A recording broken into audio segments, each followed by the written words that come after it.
The Azeri president used his opening speech at COP29 to launch what has been described as a strong attack on Western governments that buy his gas and yet criticize his country for its fossil fuel-dependent economy.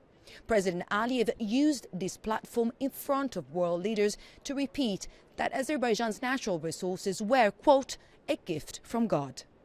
Every natural resource, whether it's oil, gas, wind, sun, gold, silver, copper, all that are natural resources.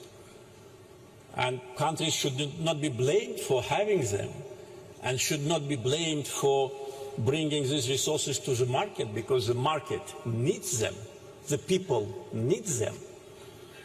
So this is my message, and as a president of COP29, of course, we will be a strong advocate for green transition, and we are doing it, but at the same time, we must be realistic. The Azeri president's words created a buzz among COP attendees. We spoke to some of them to hear their reaction. He is right and not right in a way, because it really is God's plan to have the natural resources in certain countries, and the fact that he's pointed out the hypocrisy is something we should really appreciate. It is true, but at the same time, we cannot deny that fossil fuels are harmful. So what do we do in return? We really have to make sure that the green energy transformation also gathers traction.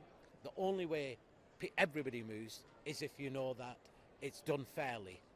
And he's right that the signals that need to happen, of course, need to happen from the very, very big polluters, those that have been polluting for over 100 years. And so what the United States does, what the European Union does, what the UK does, matters, because that sends a signal. Aliyev's speech set the tone for the leaders gathering ahead of the tough negotiations on the details of the final agreement. Giorgia Orlandi for Euronews in Baku.